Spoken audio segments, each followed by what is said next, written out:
Obrigado, Senhor. Vamos aplaudir a Ele, render louvores.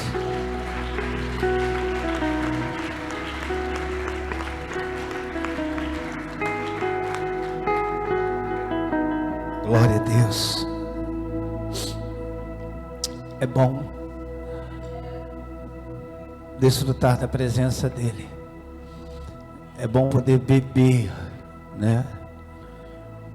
A grande verdade é que Ele não trabalha conosco de forma contra-gota. Ele derramou 100% em nós. Mas é à medida que nós entendemos que nós vamos desfrutando. Amém? Com isso eu digo que não espere o que Ele vai fazer.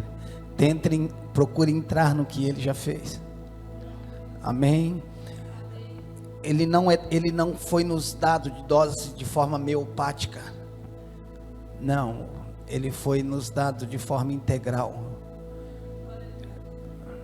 Aí você fala, mas por que eu não tenho toda essa integridade? Porque aquilo que você não entende, você não acessa. E o que você não acessa, você não desfruta. Nós não estamos sofrendo por aquilo que não temos. Nós estamos sofrendo por aquilo que ignoramos. Aleluia, glória a Deus.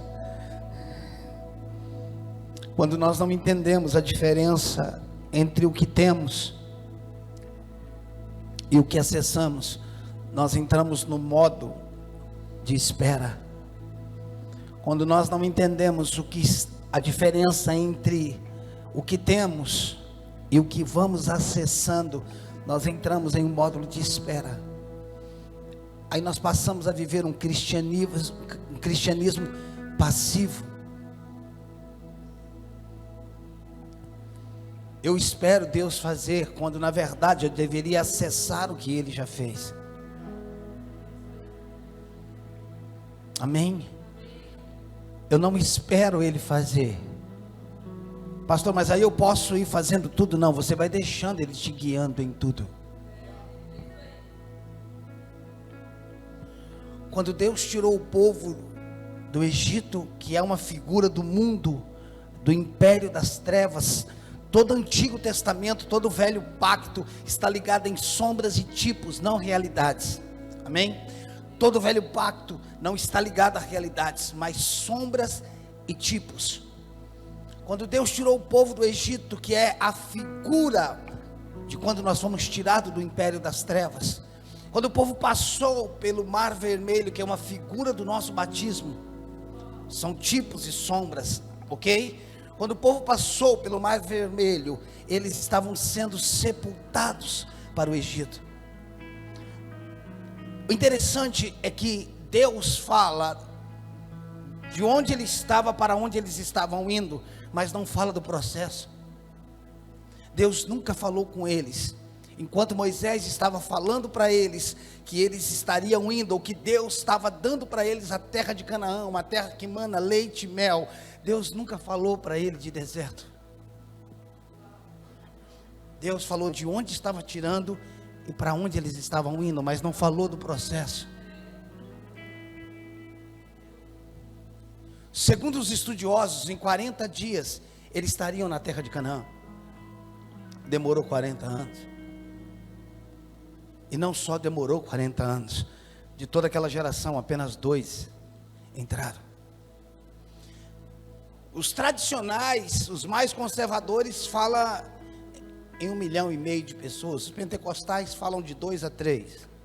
Os pentecostais são um pouco mais exagerados. Mas está valendo, né? São 600 homens a pé, fora mulheres e crianças. Era 40 dias.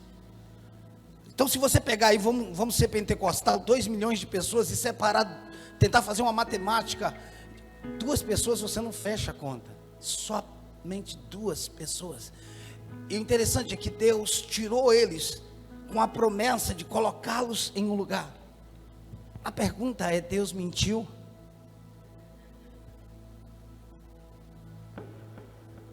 Deus prometeu algo e não cumpriu? Deus não conseguiu cumprir o que ele falou. Não tem nada a ver com isso.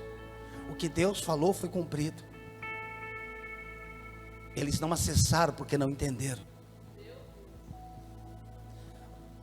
Por que o Senhor está falando isso? Para que nós saiamos do módulo de espera e entramos no módulo de posse.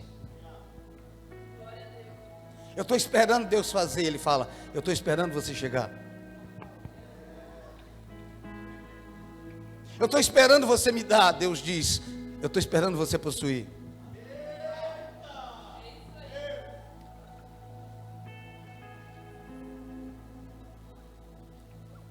Por que demorou 40 anos se era 40 dias? Porque o deserto é de acordo com a sua mentalidade.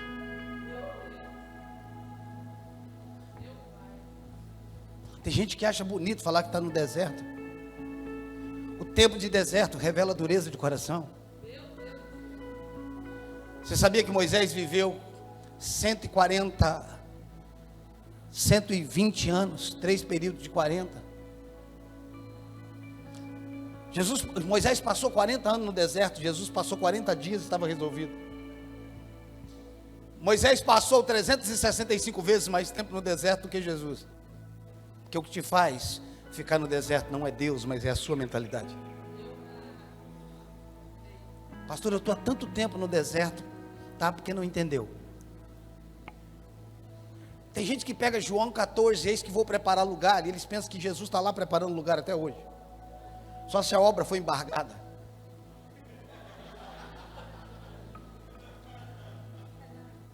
Jesus não disse que iria preparar, ele não disse que ia preparar morada, ele disse, na casa do meu pai há muitas moradas, o que eu vou preparar é um lugar. Lugar é uma coisa, morada é outra. A morada estava pronta, o que eles não tinham ainda era o lugar que eles tinham perdido por causa de Adão. Aquele texto de João 14 não é escatológico, é um texto de posição. Jesus falou, quando eu chegando lá, você já tem um lugar, já está resolvido. Dá para você entender isso? Então você pode dizer, eu tenho uma promessa de Deus. Isso não significa que você vai vivê-la. Mas Deus não mente. Mas a sua mente pode estar mentindo para você.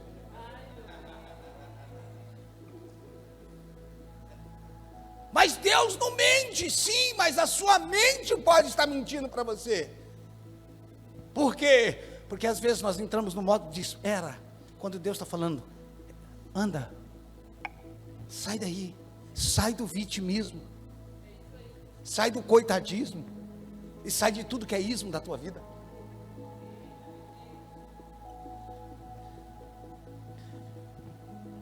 Quando aqueles espias, os 12 espias, um de cada tribo, foram visitar a terra de Canaã, que eles trouxeram um cacho de uva. Quando eles voltaram, depois de alguns dias, eles revelaram de fato qual era a mentalidade deles. E a mentalidade, pelo menos de 10, era o seguinte: nós vimos gigantes. E nós éramos aos olhos dele como gafanhoto. O seu problema nunca é o problema. O problema é como você se vê em meio ao problema. Preste atenção. A terra já era deles. Deus tinha dado. Eles precisavam possuir.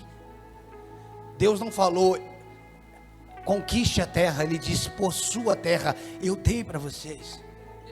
Tudo que nós recebemos, tudo que nós recebemos em graça, devemos possuir por fé. Você está entendendo? E às vezes eu solto esses áudios, essas frases. As pessoas falam, mas como é que eu possuo? Como é que eu entro? Primeiro, corrige o tempo verbal. Para de falar eu serei, eu terei, eu chegarei. E diga, eu sou, eu tenho, eu estou.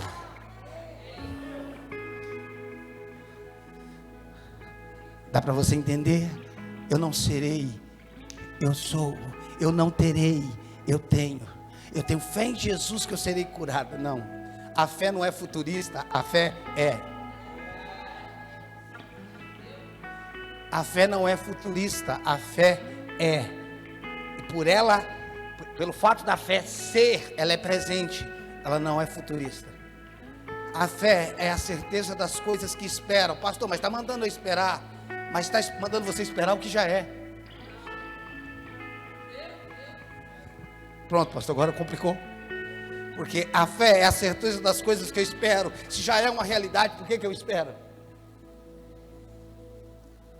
A fé já é uma realidade, eu só estou esperando ela se manifestar, porque ela já é uma realidade. Então fé não é um módulo de espera. Fé é uma certeza que gera um comportamento, uma linguagem, uma postura. Quantos filhos Abraão tinha quando Deus mudou o nome dele de Abrão para Abraão?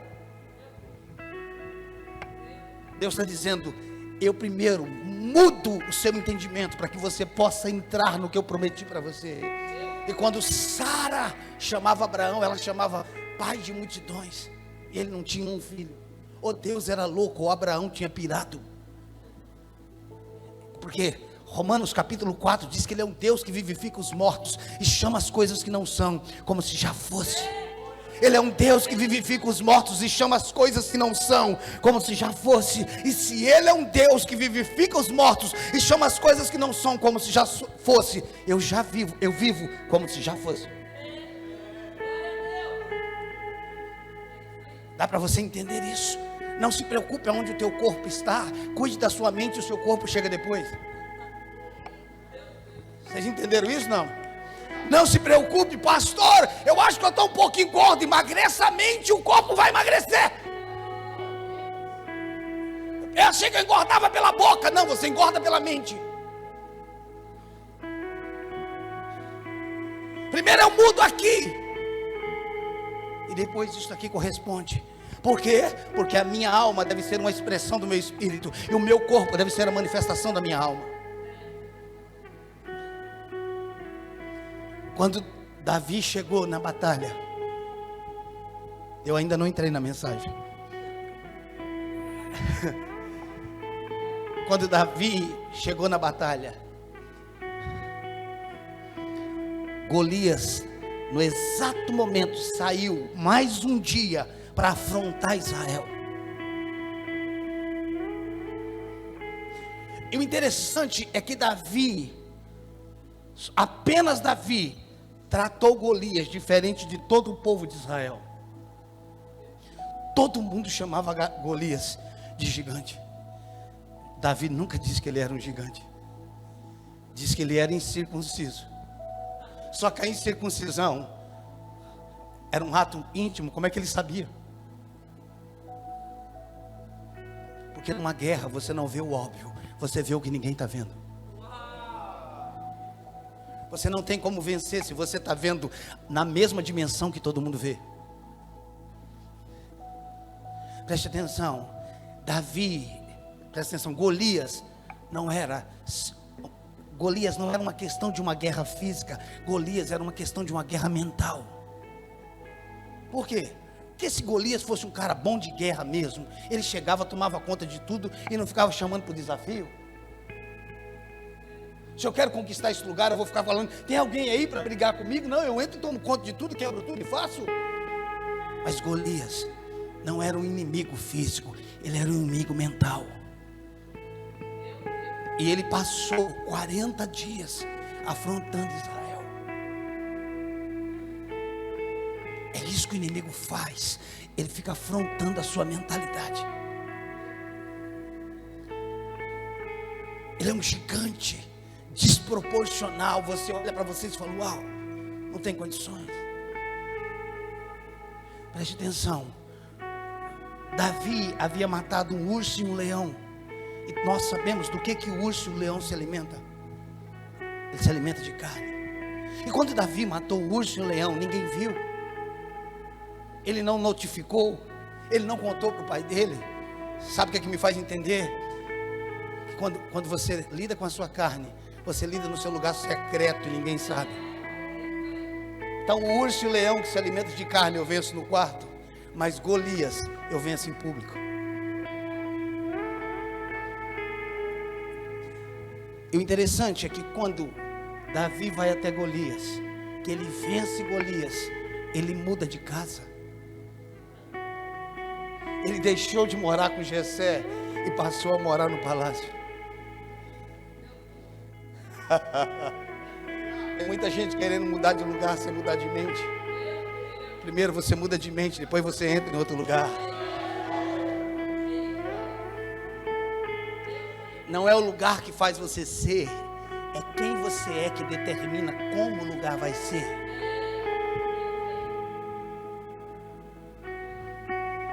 Existem coisas que não veio para destruir você. Tem gigantes na nossa mente que eles nunca vão existir. A gente que criou.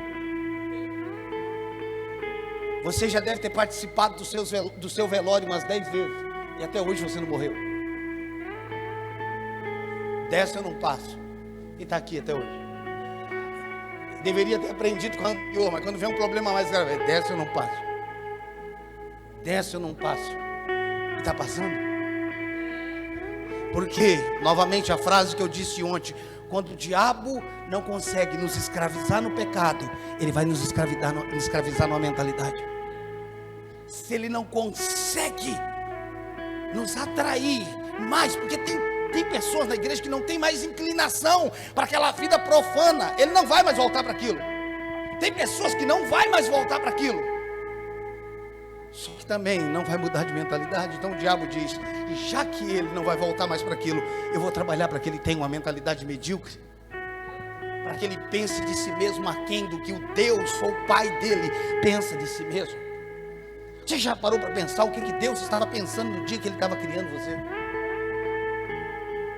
Provavelmente você nunca parou para pensar nisso. O que Deus estava pensando? Porque a gente que pensa que Deus nos criou em série. Determinou 1 milhão de pessoas nesse número e saiu em série. Não. Você é singular. Você é único. Não tem ninguém igual a você. Você sabia que quando nós olhamos para uma cor, por exemplo, azul, você não está vendo azul como eu estou vendo? Você vê azul diferente do que eu vejo.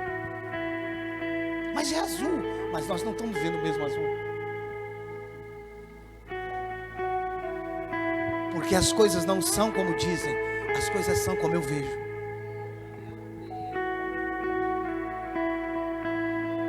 O que é isso? Você é único. O que você acha que eu deveria fazer nessa situação? Ela não sabe, ela não está indo para o mesmo lugar que você. Por que você está perguntando para ela? Você acha que eu devo fazer faculdade disso ou não? Ela não sabe. Ele não sabe. Ele não está indo para o mesmo lugar que você. Eu preciso entender que tem coisas que eu tenho que me resolver aqui dentro. Não é alguém, líderes, querido, não é para dizer o que você vai fazer. É para te fundamentar. E que você aprenda a ouvir a voz de Deus.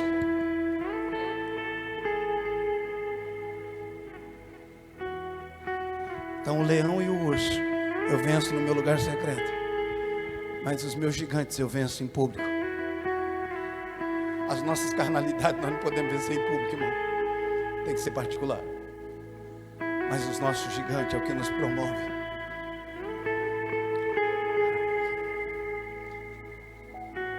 Ah, Jesus.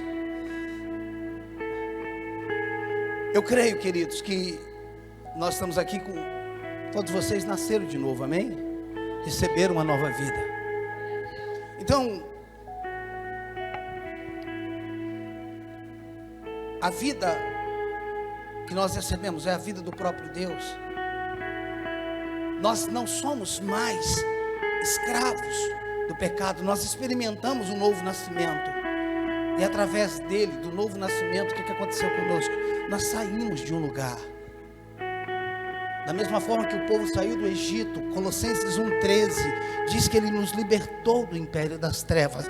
E ele não apenas abriu a porta da prisão, ele nos transportou. Amém? A libertação não está ligada apenas a abrir uma porta, mas te tirar de um lugar. Dá para entender isso? Não.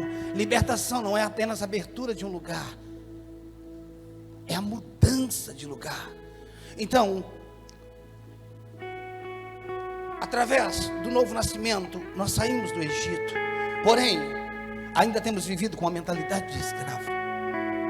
Saímos do Egito, mas temos uma mentalidade. Fomos uma mentalidade de escravo. Fomos libertos do opressor, mas ainda temos uma mentalidade de opressão. Por quê? Porque o opressor é alguém. A opressão é uma mentalidade. O opressor é alguém. Deus te liberta do opressor, não da opressão.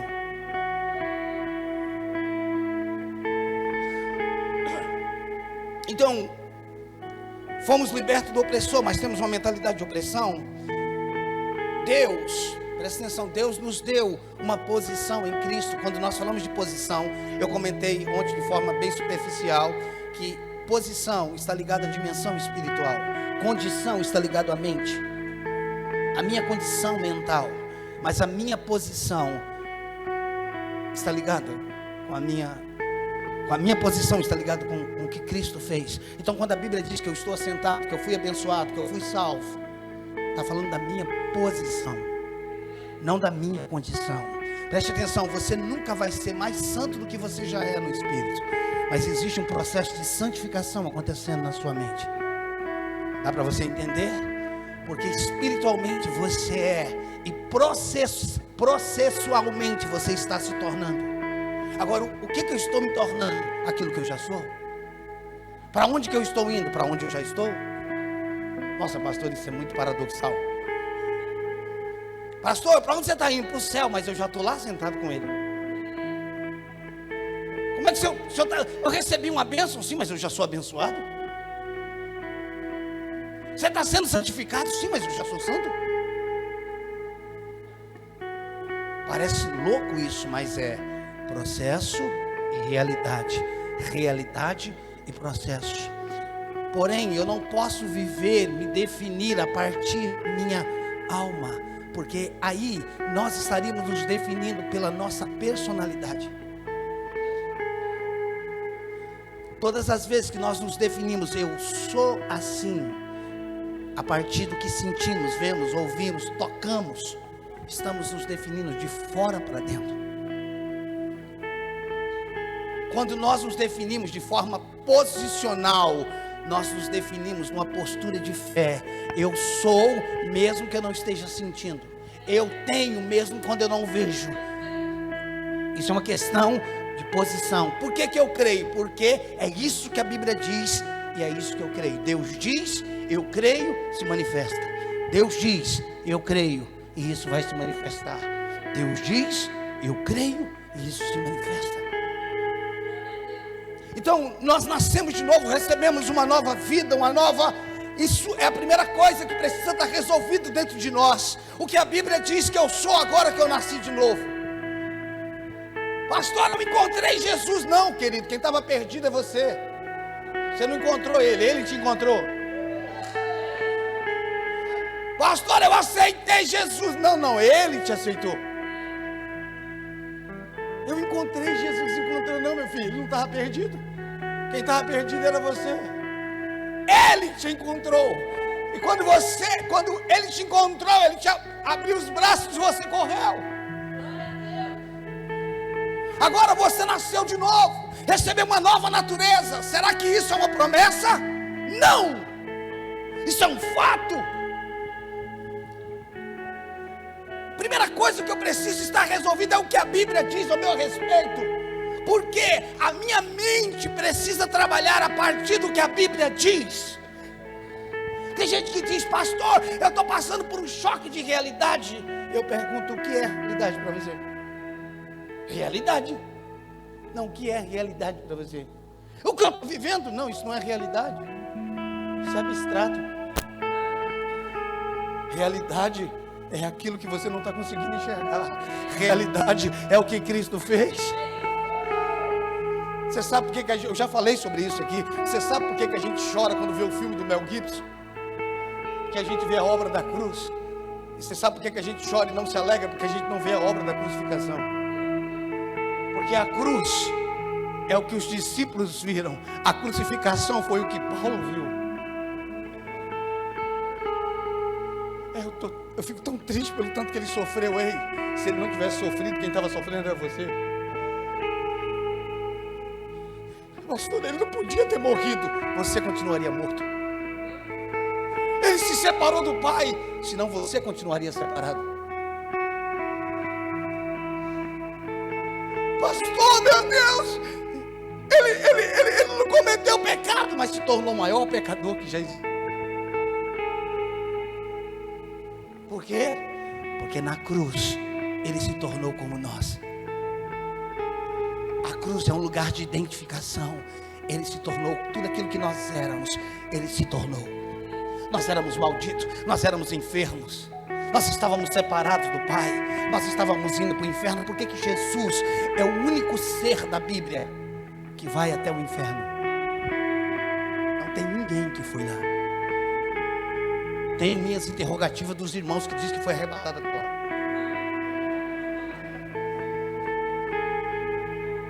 Mas deixa isso para lá, isso é um questionamento meu. Paulo diz: eu conheço um homem que foi até o terceiro céu, não até o inferno. Por que que Jesus foi até o inferno? Porque eu e você estávamos indo para lá, e ele disse: eu não quero que você vá para lá, então eu vou até lá. Por quê? Porque na cruz ele se identificou comigo. Agora preste atenção, na ressurreição eu me identifiquei com ele. A cruz é o meu lado negativo, a ressurreição é o meu lado positivo. A cruz fala da minha dívida, a ressurreição fala do meu crédito. A cruz fala do que eu devia, a ressurreição fala do que eu tenho. Então na cruz ele se tornou como eu, e na ressurreição eu me tornei como ele. Então a primeira coisa que eu preciso estar resolvido, o que a Bíblia diz acerca de quem eu sou. Isso pode chocar ou vai chocar com a sua mentalidade, com a sua maneira de pensar, com tudo que você está vivendo, ou com tudo que você já viveu. Mas ninguém pode ser cristão se não acredita na palavra. Não tem como. Nenhum livro, seja do pastor Ricardo ou de quem for, é mais importante do que a palavra. Porque o livro são experiências de alguém. A Bíblia é a palavra de Deus. É importante ler livros, sim, depois da Bíblia. E todo livro precisa ser lido a partir da Bíblia. A divina revelação do inferno. Se é do inferno, não é divino.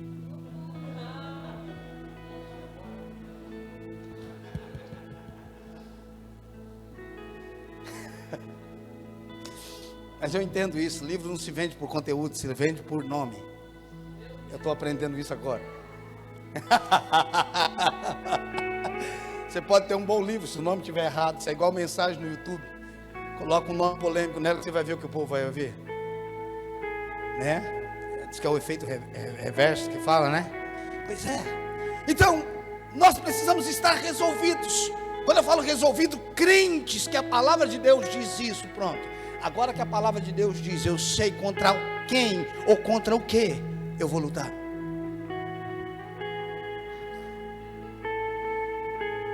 Cristo nos tornou livres espiritualmente, sim ou não?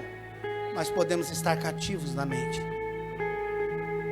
Preste atenção, Deus nos tornou livres. Se o Filho vos libertar, verdadeiramente sereis livres. Nós fomos libertos, Ele vos libertou. O que Cristo fez por nós, como eu disse, é a nossa posição espiritual. A maneira como nós pensamos é a condição da nossa mente. Como você pensa? Qual é a visão que você tem de você? Se eu perguntasse para você, me fala 3 defeitos seus, você me falaria 5? Se eu falasse, fala 3 qualidades suas, você falaria 1? Por quê? Porque nós nos vemos a partir do passado, não a partir da origem. Você sabe por que Deus te valoriza? Porque Ele te vê a partir dele. E você sabe por que você não se valoriza? Porque você vê Deus a partir de você.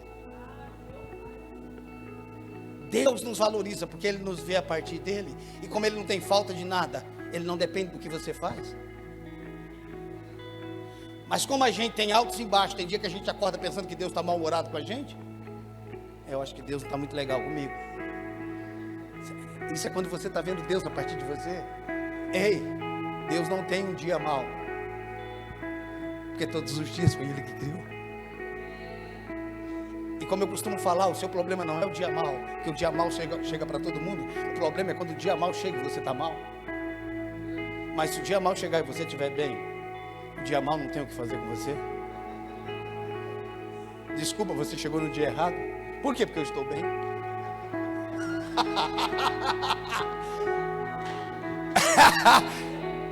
Passa amanhã. Você está entendendo? Escute, tenho-vos dito essas coisas para que tenhas paz em mim. Tenho-vos dito essas coisas para que tenhas paz em mim. Não é com dinheiro, não é com carro, não é com cana. Eu tenho-vos dito essas coisas para que tenhas paz em mim. No mundo passais por aflição. A aflição não vem antes da paz. A paz vem antes da aflição, para que quando ela chega, ela não mexa com você.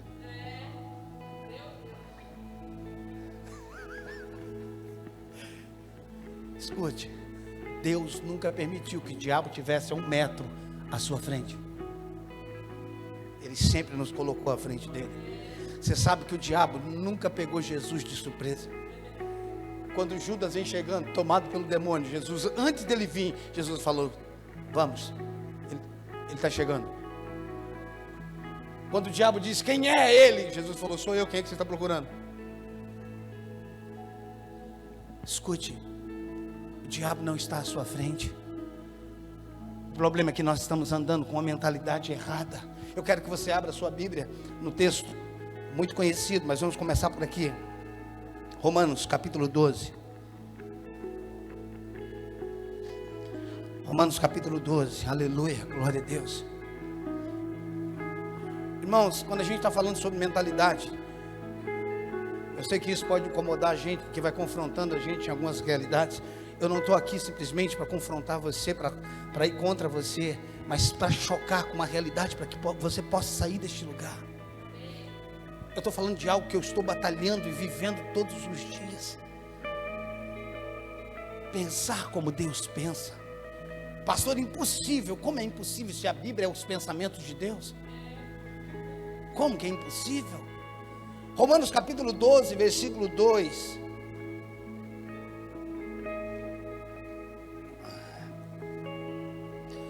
Romanos 12, versículo 2. E não vos conformeis. Algumas versões diz: não vos moldeis. Não entre no molde. Não vos moldeis a este século, mas transformai-vos, metamorfose. Essa palavra transformar é a mesma palavra que Jesus disse, não, mas que aconteceu com ele no monte da transfiguração. A mesma palavra transfigurou-se é a mesma palavra para transformar. Ou seja, quando você renova sua mente, você transfigura. Você pode anotar essa palavra transformar-vos e depois ir lá no grego e buscar. Quando Jesus transfigurou, é a mesma palavra. A renovação da mente faz eu viver de forma transfigurada. Estou andando pelo versículo que você conhece, de frente para trás, de trás para frente. E não vos conformeis com este mundo, ou século. A palavra século e mundo aqui não é cosmos, é aion. Não é cosmos, não é terra, é sistema, é aion. Você pode encontrar a palavra mundo em vários lugares, você só precisa entender o que Deus está falando. É cosmo ou é aion? Quando a Bíblia diz: não ameis o mundo, 1 João, e quando mesmo João diz: Deus amou o mundo, você fala: Deus pode amar, eu não posso. Ele amou o mundo de tal maneira, agora eu não posso. Não é isso que está dizendo lá? O mundo que o João disse lá em 1 João: não ameis o mundo, é aion, é o sistema. Não ame o sistema. A terra é minha, é sua. Os céus são os céus do Senhor, mas a terra Ele deu aos filhos dos homens. Isso daqui é meu, é seu. Então, mas transformáveis pela renovação da vossa mente. Tem uma vírgula e tem uma palavra indicativa. Para. Por quê? Ou para quê que eu transformo a minha mente? Para que eu possa experimentar. E é somente através da renovação da mente que nós conseguimos experimentar a vontade de Deus, que é boa, agradável e perfeita. A vontade de Deus é boa, agradável e perfeita. Contudo, eu só desfruto depois que eu renovo a minha mente. Por que o Senhor está falando tudo isso? Para que nós saiamos do módulo de espera e nos levantemos e entremos naquilo que já é nosso por direito.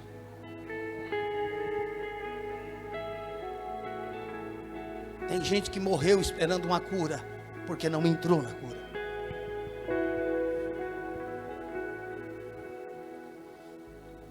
A vontade de Deus é boa, ela não será, ela é boa. Ela é agradável, ela é perfeita. Contudo, eu só desfruto dessa boa, agradável e perfeita vontade quando eu renovo a minha mente.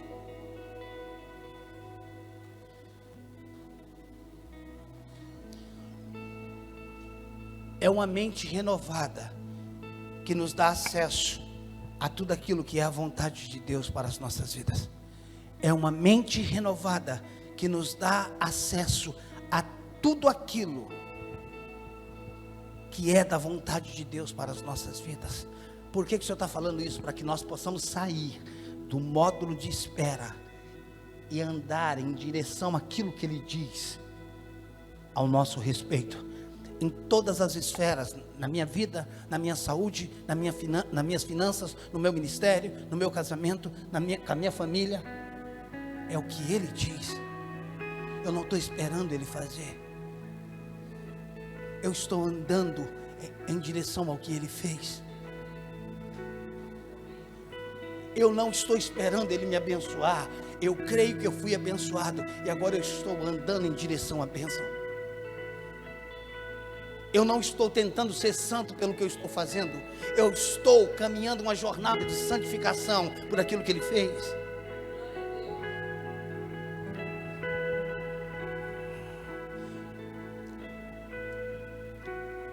Eu quero ler Eclesiastes capítulo 10. Isso que nós vamos falar agora um pouco, está nesse livro que nós acabamos de lançar, tá? Nós acabamos de lançar esse livro agora em outubro. É uma segunda edição ampliada, descobrindo a minha origem, conhecendo a minha identidade. Ok? Só que esse texto que eu vou ler agora, eu vou ler na versão NTHL. Todos os outros versículos eu estou usando a RA, que é a que eu mais gosto, mas Eclesiastes 10:7 eu vou ler na NTHL, ok?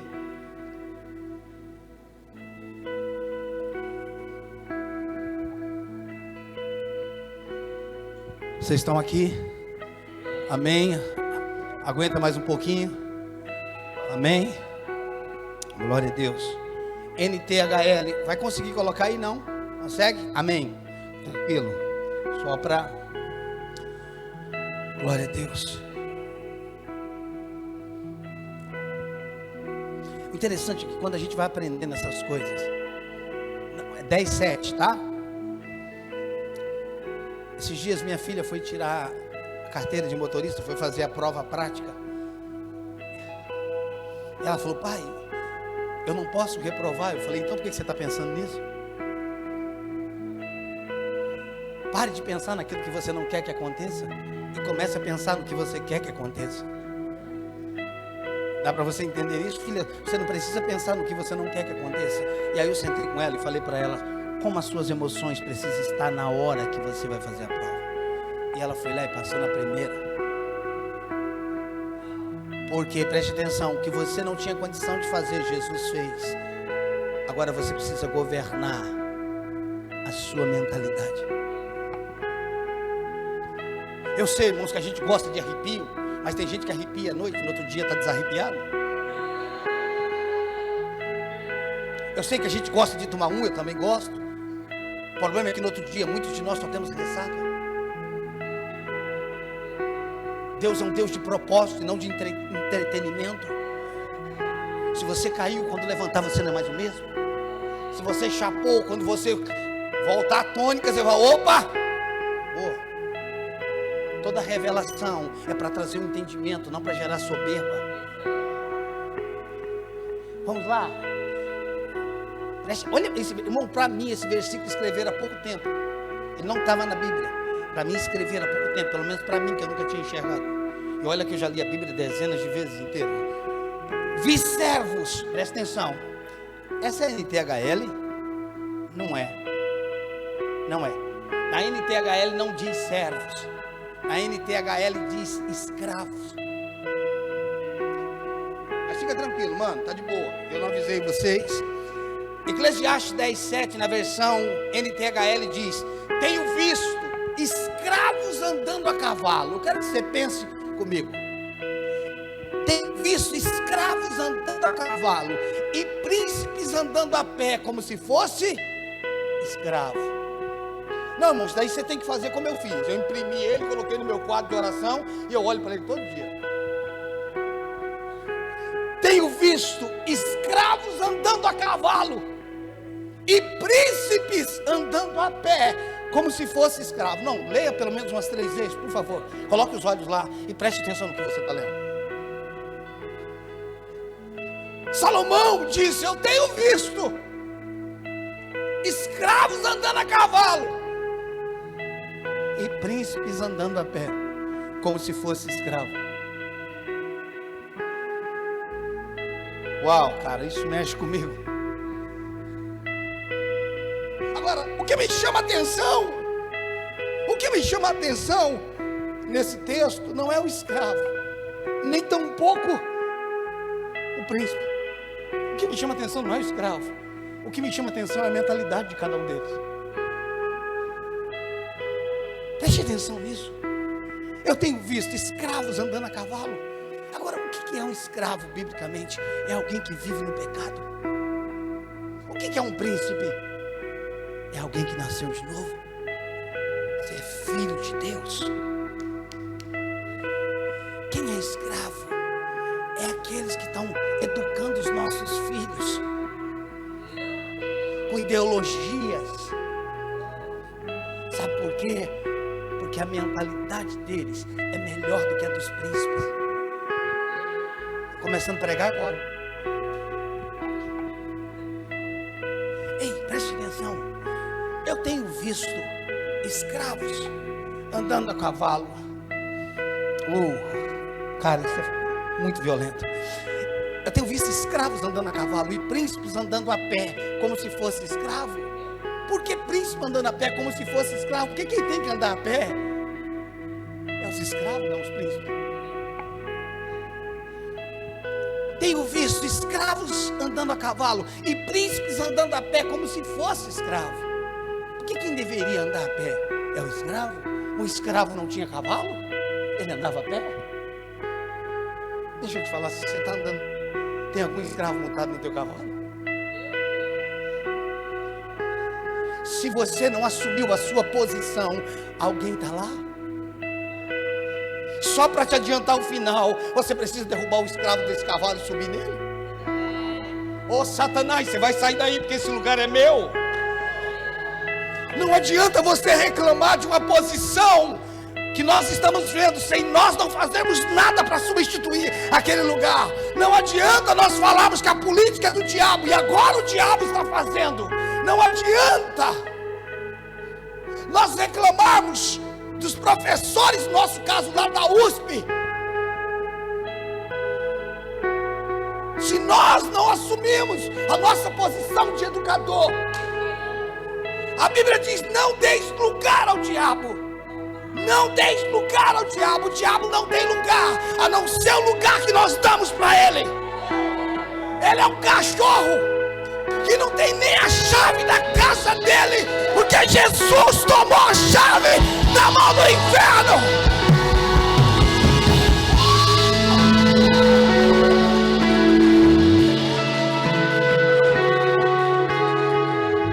Pastor, mas Adão pecou, verdade? E o homem perdeu a posição, também é verdade. Mas Jesus veio e restaurou. Ei, olha para mim, por favor, tenha paciência. Presta atenção. Quando eu falo isso para você, é porque eu não quero te ferir. Quando foi que o homem passou a ficar doente? Quando foi que o homem passou a ter doença? Antes do pecado ou após o pecado? Significa que no plano original o homem não é doente. Isso também significa que toda doença tem um cunho espiritual. Mas a gente acha que não. Pastor, só tem dor de cabeça quem tem cabeça. Cristo é o cabeça e nunca teve dor de cabeça.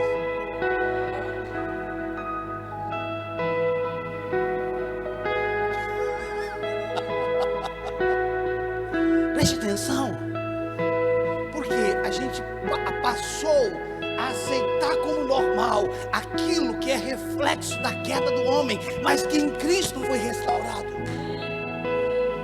Ei, quando foi que o homem passou a comer do suor do seu rosto? Pronto, agora você está falando que não tem que trabalhar? Não, o homem já trabalhava antes do pecado.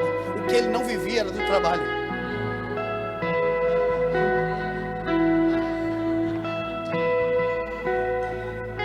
Escuta, quando Deus colocou o homem para cultivar, essa palavra cultivo vem de culto, de cultura. Então o trabalho, a vida do homem era uma vida que cultuava Deus. Tem gente que pensa que cultua no domingo e na segunda trabalha para o Satanás, do patrão dele. A sua vida precisa ser um culto. Aqui é o lugar onde a gente se reúne, mas o culto começou no dia que você entregou a sua vida a Jesus e não vai acabar nunca mais. Não vai acabar nunca mais.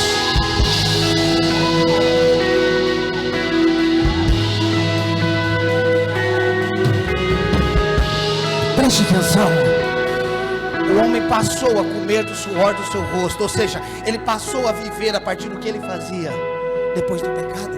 Antes ele fazia, mas não vivia disso. Ele vivia da fonte. Pastor, mas o homem caiu, mas Jesus veio e restaurou.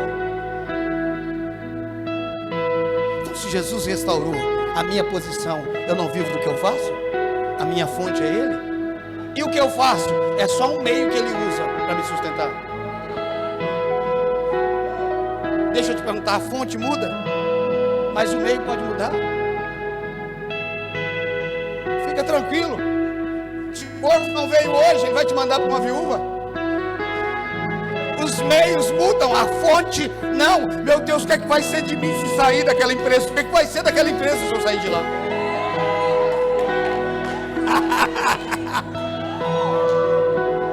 Pastor, o senhor fala como se tivesse um rei na barriga. Não, é no corpo inteirinho, não é só na barriga não.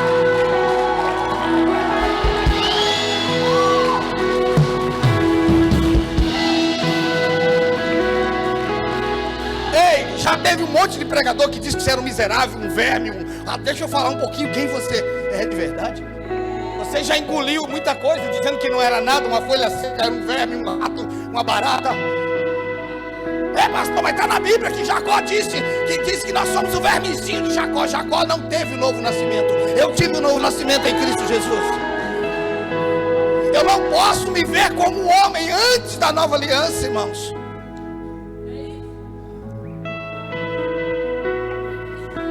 Você está entendendo como é que as coisas mudam? Se não era assim no princípio, não é mais assim depois da cruz. Você está entendendo isso? Se não era assim, porque, irmãos, preste atenção. Para mim, no meu entendimento, parece que a cruz para a igreja brasileira é um dipirona. O que a cruz fez? Baixou a febre. Porque febre não é doença, febre é indicativo.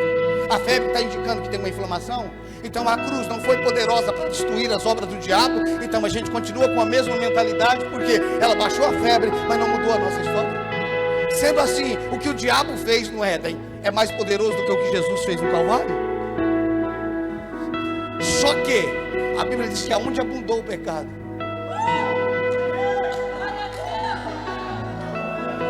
presta atenção, lá não é 6 por meia dúzia. Aonde abundou o pecado, abundou a graça. Aonde abundou o pecado, super. Tem uma versão que diz: aonde frutificou o pecado, multiplicou a graça. Sabe o que Deus está dizendo? Diabo, eu não perco para você nem no para o ímpar. A maldição vai até quanta geração?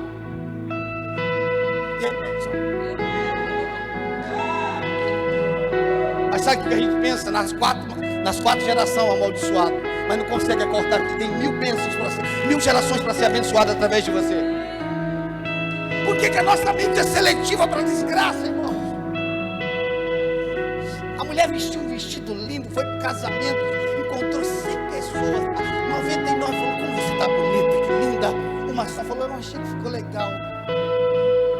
Aí lá dizendo: fulana não gostou. Ei, 1% de perda em qualquer empresa é aceitável. É praticamente zero. Se 1% não agradou, 99 está com você, sai de lá feliz.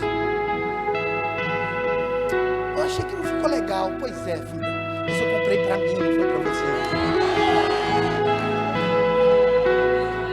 Tem gente que comprou uma roupa, usou uma vez, alguém disse que não gostou e não usou mais. Se você tivesse comprado para ela, sim, mas como você comprou para você, não me importa. Eu não estou me vestindo para você, eu estou me vestindo porque eu gostei. Sabe qual é o problema? É que quando você não sabe quem é, você depende da opinião dos outros.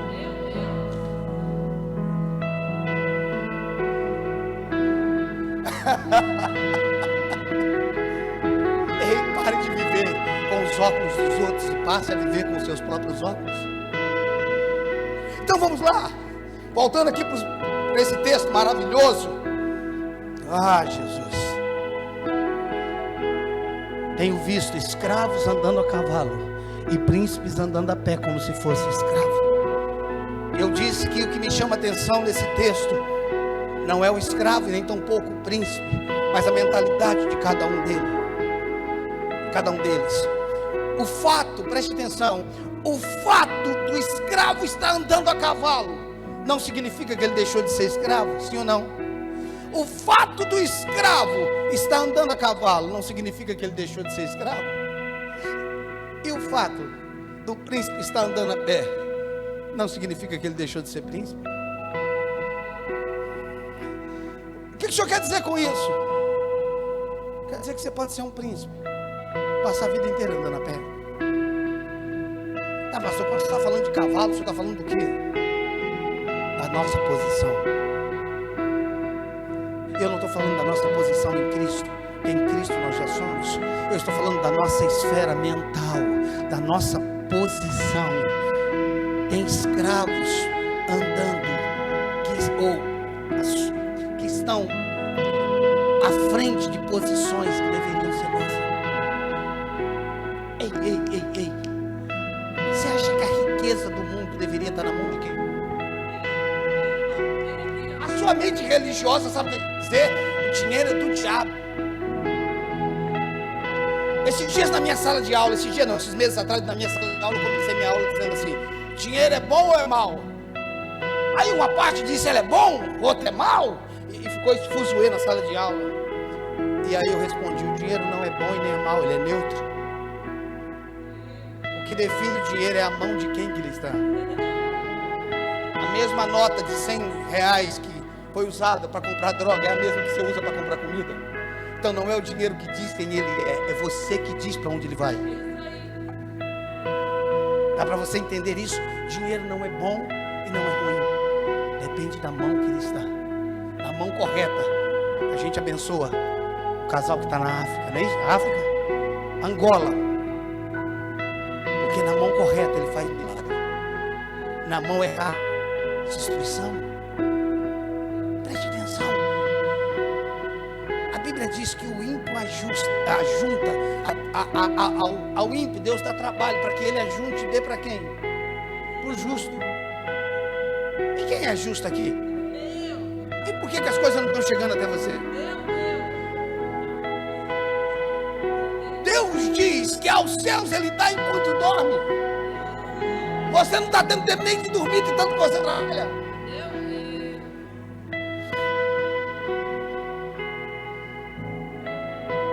Preste atenção nisso. Por que você não vai dormir para ver se tem um pouco mais? Vai dar uma descansada? Eu não estou falando de preguiça, irmãos. Eu estou falando de uma condição que nós temos em Deus. Por que está tudo na mão do ímpio? Sabe por quê? Porque nós desenvolvemos uma mentalidade que pobreza glorifica a Deus.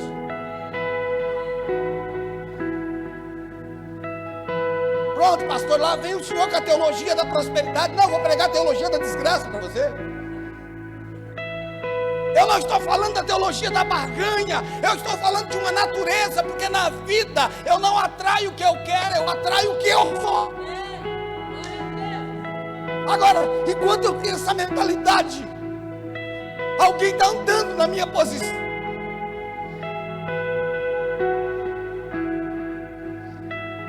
Preste atenção. Mas Jesus não tinha nada.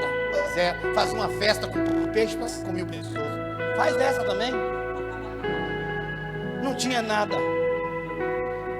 Pastor, ele não tinha uma... A Bíblia diz que ele não tinha um lugar para reclinar a cabeça, mas nunca dormiu no relento. Sabe o que ele estava dizendo? Eu não tenho nada no meu nome, mas tudo que eu preciso se manifesta.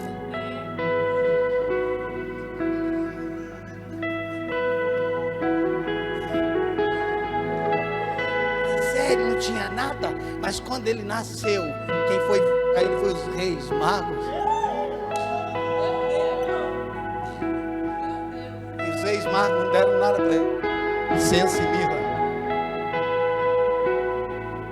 Parou para perguntar onde foi gasto os presentes dela? Eu acho que eu descobri. Assim que ele nasce, que ele recebe os presentes, sai um decreto para que todas as crianças fossem mortas. E José fugiu para onde? Para o Egito, largou a carpintaria, deixou as estruturas que estava construindo e foi embora. Quem é que sustentou ele esse tempo? A oferta que os reis magos deixaram.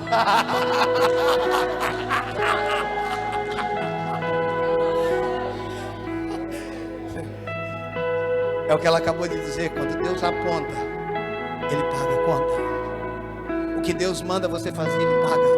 O que você inventa de fazer, você paga. Dá para você entender isso? O que eu estou falando, irmãos, não é de ter. Preste atenção, é de ser. Porque quando eu sou, eu tenho, mas nem sempre que eu tenho, eu sou. O nosso entendimento ao nascermos de novo é quem eu sou, agora que eu nasci de novo. E depois que você tiver resolvido sobre quem você é, você está pronto para ter tudo que é seu por direito.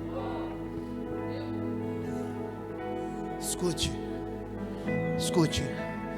Eu já disse isso aqui há 3 meses atrás.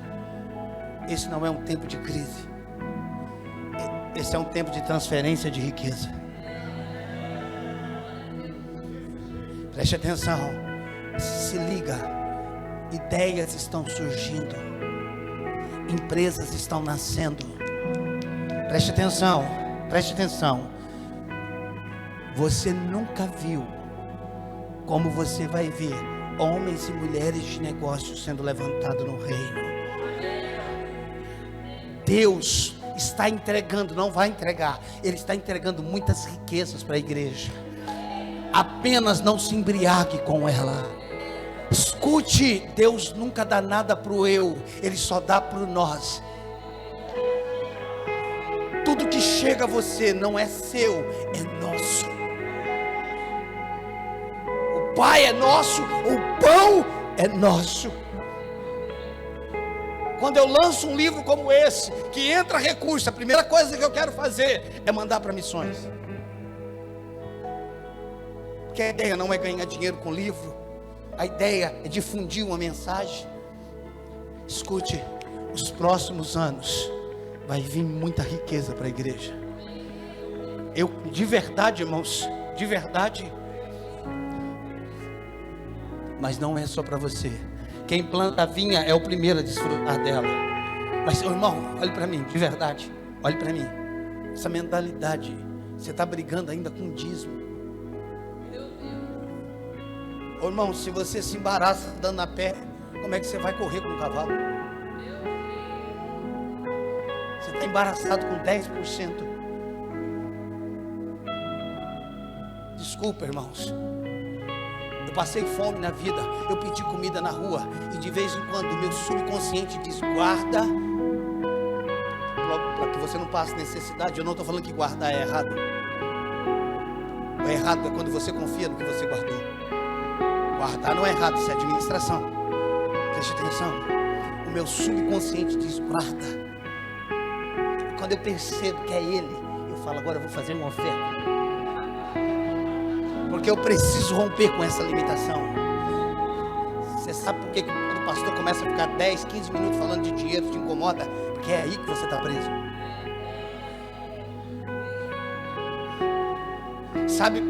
Sabe por que te incomoda quando alguém começa a falar de casamento? Porque é aí que está ruim. Se você receber uma pancada aqui e eu tocar aí, você sente dor, mas não foi eu que te machuquei, você já estava machucado. Você tá às vezes você está machucado com alguém porque você acha que foi ele que te machucou. Não, ele só tocou onde estava machucado. Já não gostei desse pastor, nada, eu só toquei na sua unha encravada, mas não foi eu que encravei.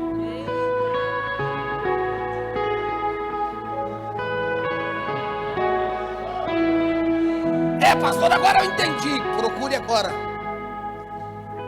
os maiores pregadores nesse assunto que te incomodam e começa a ouvir ele dia e noite.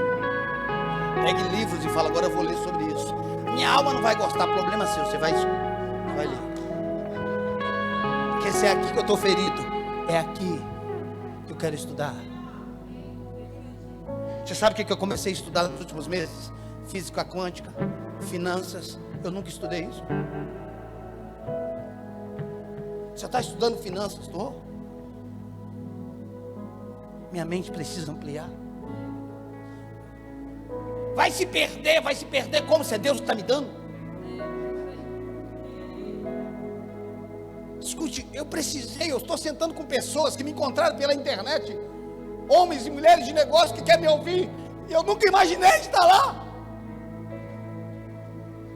Agora Deus está me empurrando para lá, eu estou dizendo: é do Satanás, é do Satanás.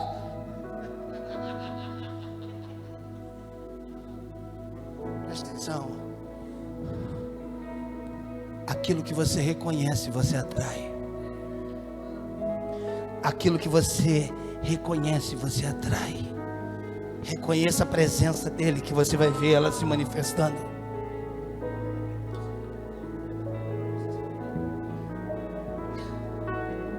Ontem nós falamos um pouquinho, o Fabiano pediu para lembrar isso. Ontem nós falamos sobre a questão do filho pródigo e do filho que ficou em casa. Muitas pessoas dizem: Deus não vai dar nada para você se perder. Eu sei que isso é uma teologia difundida dentro da igreja. Mas ele sabia que o filho que estava pedindo a herança ia se perder ou não? E por que ele deu? Porque não é uma questão de dar, é uma questão de direito por ele ser filho. Tem coisas que não é uma questão de Deus dar para você. Ele já deu por direito, porque é herança. Agora, se você vai pegar o que ele te deu e vai querer ir para o inferno com isso, aí é problema seu. Deus tomou o meu dom, ele não tomou nada, os dons são irrevogáveis. Agora você quer pegar o seu dom de cantar, de ministrar e se tornar um artista e cobrar para ele, aí você se perdeu.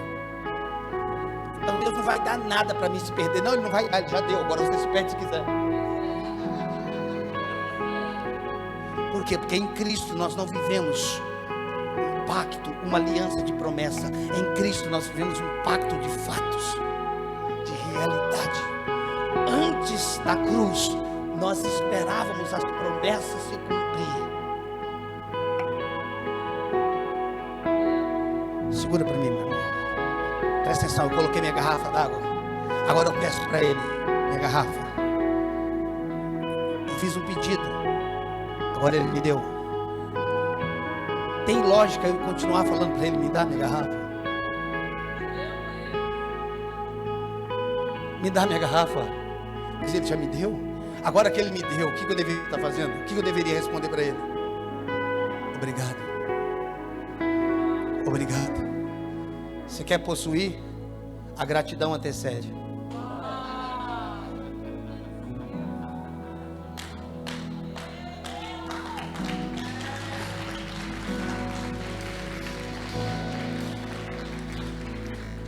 Olhe para mim, deixa eu te dar uma instrução. O que você deseja, para de pedir e comece a agradecer. Obrigado. Obrigado. Porque o que eu peço, eu espero receber. O que eu agradeço é porque eu já recebi. E quando é que vai se manifestar? Quando essa gratidão for uma realidade dentro de mim.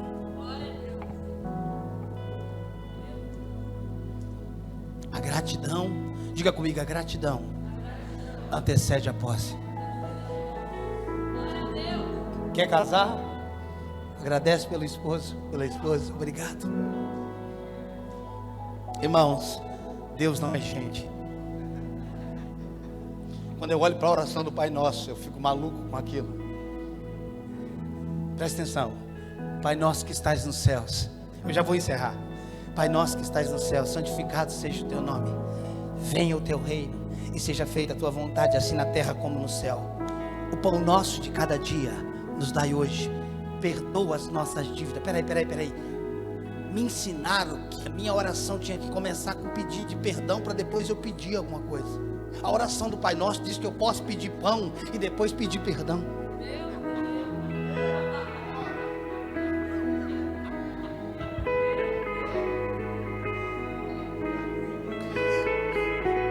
Mas a oração já era posterior à cruz, porque estava chamando de Pai. Sabe quando é que você pede perdão antes de pedir comida? Quando você é escravo. Quando você é escravo, você tem que pedir perdão primeiro. Quando você é filho, peça o pão. Enquanto vocês estão comendo, vocês resolvem o problema.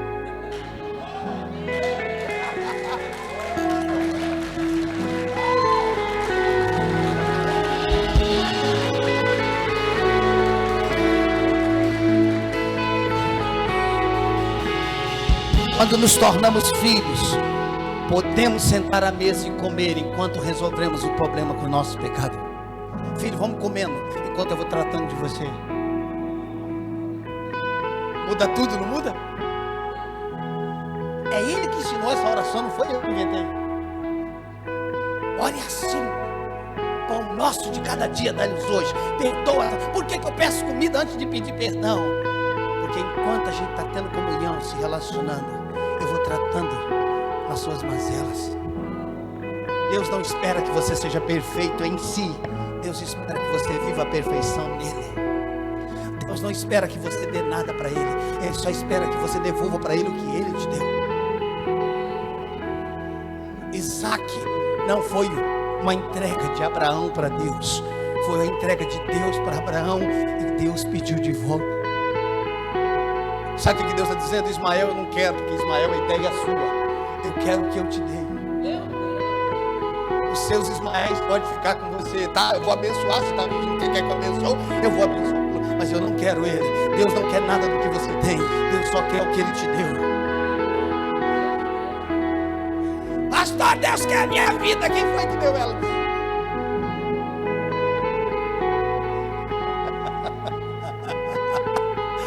Ai, irmão, isso é maravilhoso. Presta atenção. Volta o versículo para nós lá, cara. A gente saiu, mas vamos voltar.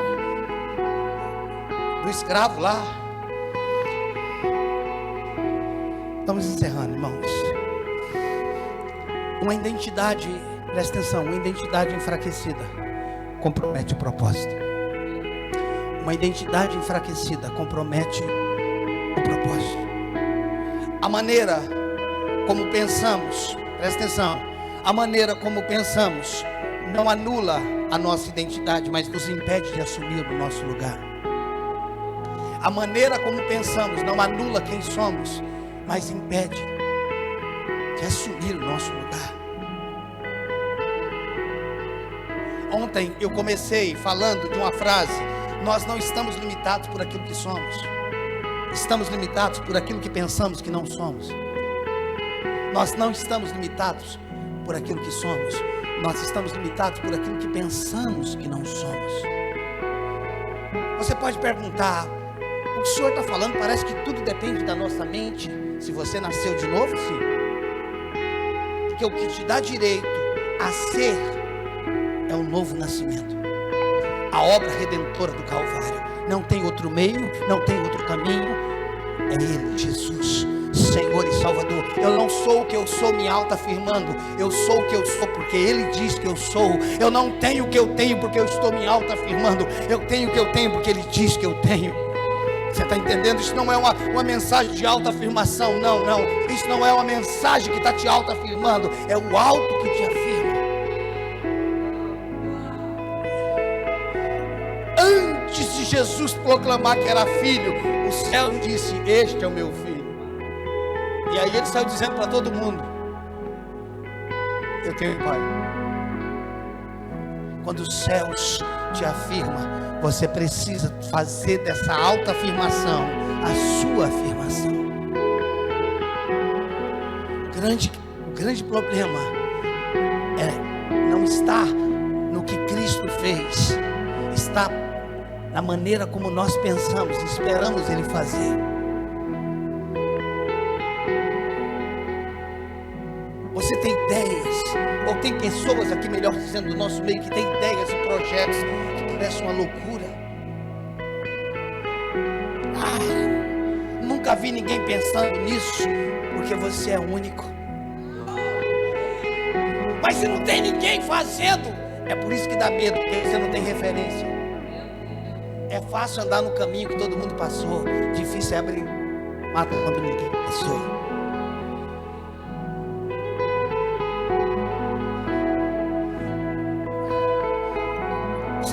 A criação do avião, um diz que é Santos Dumont, outros diz que é dos irmãos Wright, alguma coisa, sei lá. Diz que esses irmãos, ele fazia teste com seus aviões à noite, porque de dia o povo zombava dele.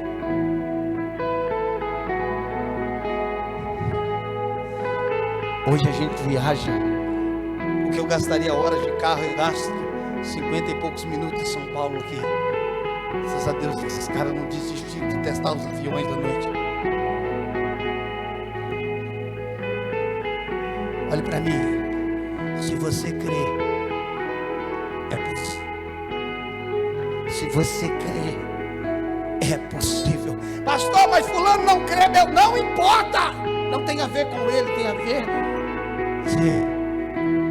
Tem livros aí dentro que você tem medo de publicar, tem canções aí que você tem medo de cantar, tem projetos aí que você tem medo. Meu Deus, como é que eu vou fazer isso? Não tem ninguém fazendo, porque eu levantei você para fazer. Eu vim aqui ativar você. Acorda!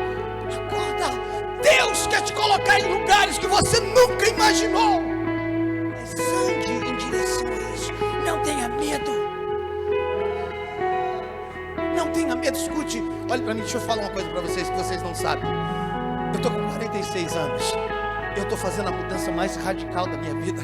Eu estou entregando a igreja que eu pastoreio há 24 anos.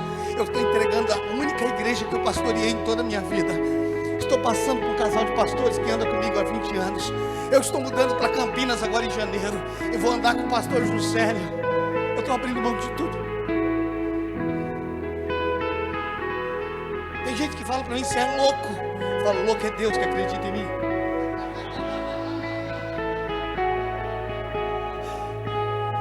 Mas pastor, por que você vai fazer isso? Porque se eu não fizer, eu vou passar o restante da minha vida sem saber como é que seria.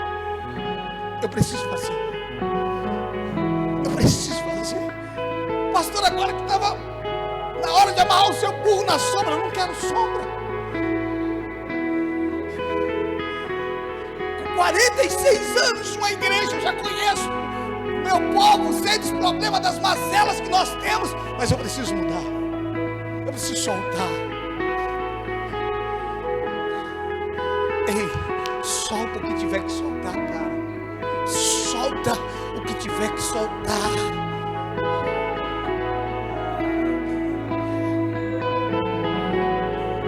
alguns de vocês, agora eu estou profetizando, para alguns de vocês, vocês não vão ter coragem de pedir a conta, por isso a porta vai se fechar, porque Deus quer colocar você em uma nova dimensão. Você não tem coragem, a ideia está borbulhando dentro de você, mas você não tem coragem de ir. Você não tem coragem de ir. Você está dizendo, ah não, como é que eu vou? Já que você não vai, eu vou fechar a porta. Quando Deus queria Elias no riacho de Querite, Ele mandou ele para lá. Quando foi para ele sair de lá, Ele não mandou. Simplesmente o corvo não veio, o riacho secou. E por que Deus não falou? Porque Deus sabia que se Ele falasse com ele, ele não ia aceitar. Sabe por quê, irmãos? A gente gosta da bênção e aí quando Deus dá uma palavra a gente entra nela. Mas para sair dela, a gente precisa sair por circunstância. Ei, olhe para mim. Tem projetos nascendo. Pastor, mas o projeto é tão pequenininho. Tudo começa com a semente. Tudo começa com a semente. Quando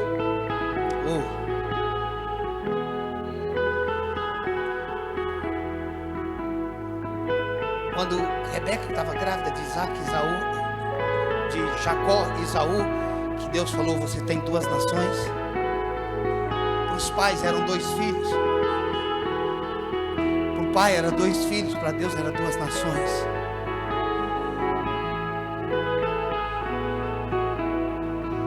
Você pensa que é uma semente, mas Deus vê uma floresta através de você. Não tenha medo, olhe para mim, não tenha medo. Você não precisa de mim. Você não depende de mim. Eu estou aqui simplesmente para ser um instrumento. Eu não sou melhor que você, você não é melhor que eu. Eu fui comprado pelo mesmo preço. Eu sou amado da mesma forma que você é. Eu só quero que você entenda, escute. Irmãos, eu mal estudei na vida. Bem dizer, já escrevi 3 livros. Vou lançar outro ano que vem. Vou lançar mais outro e vou lançar mais outro.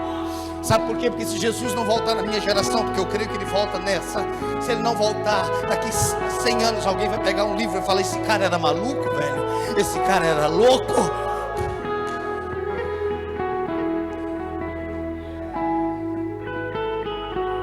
Ei, liberte-se do seu passado e agarre a sua origem. Ele nos elegeu nele antes. Efésios 1:4, Ele nos elegeu nele. Coloca para mim Efésios 1:4 na versão RA, por favor. Ele nos elegeu nele antes da fundação do mundo. Ele nos elegeu nele antes da fundação do mundo. Ele não tinha criado nada disso e eu já tinha sido escolhido. O que você acha dessa ideia? O mundo não tinha sido criado ainda, pastor? Não. Ele já tinha escolhido você.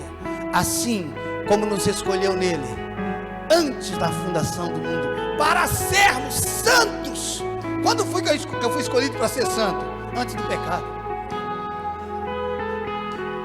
Então eu não sou pecador por natureza. Eu sou pecador por causa de Adão. Por natureza eu sou santo. Assim como nos escolheu nele antes da fundação do mundo, para sermos santos e irrepreensíveis perante Ele e em amor. Preste atenção. Sabe, o mundo é um enxoval que Ele fez para você. O mundo é o seu enxoval, porque Ele já tinha te escolhido nele. Ele falou, agora eu vou fazer um enxoval para que você nasça. Foi lá e fez o mundo. Falou, isso daqui é para você. Deus não me criou para o mundo, Deus criou o mundo para mim. Deus não me criou para o mundo, Deus criou o mundo para mim. Eu não estou aqui para ser governado por Ele, eu estou aqui para governá-lo.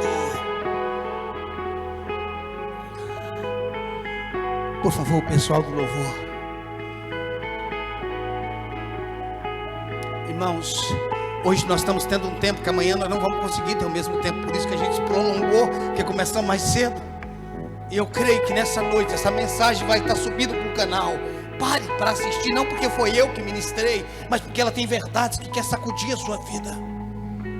Deixa eu te falar, o que o seu pai disse não pode continuar te limitando. O que fizeram contra você não pode continuar te limitando. O que você não teve, aonde você nasceu, não importa. Não importa. Os abusos que fizeram com você, não importa. Quando eu digo que não importa, não estou dizendo de uma forma depreciativa. Eu respeito os seus sentimentos. Porém, contudo, se você não sair daí, você vai passar a vida se vitimizando. Você é maior do que o que você passou. Você é maior do que o que você passou. Você é maior do que tudo que fizeram contra você. Preste atenção, você é maior do que isso. Saia, solte o seu ontem. Soltem o seu passado e volte para a sua origem. Eu vou viver o que Deus planejou. Como é que eu vou saber o que Deus planejou? Se relacione com Ele. Diga para Ele: Senhor, me conta, me impulsione, me atraia, me empurre para aquilo que o Senhor tem para a minha vida. Existem coisas que vocês passaram que nunca mais vocês vão passar. Nunca mais. Existem necessidades que vocês passaram que nunca mais vocês terão. Preste atenção.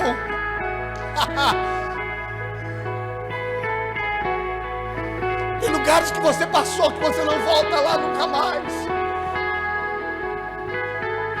Quando Deus tirou Abraão de Ur dos Caldeus, quando ele queria uma filha, quando ele quis uma noiva, uma esposa para o seu filho, ele falou para o servo dele: vai buscar.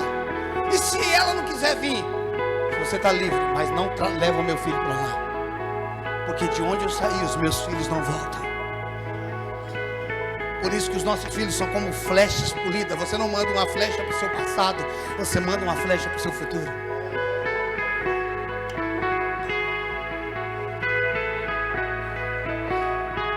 Nós poderíamos ter centenas de pessoas, essa igreja é maior do que esse povo que está aqui. Mas é você que precisava ouvir isso. Eu quero que você se coloque de pé, por favor, sem muito movimento. Só se coloque de pé e feche os teus olhos.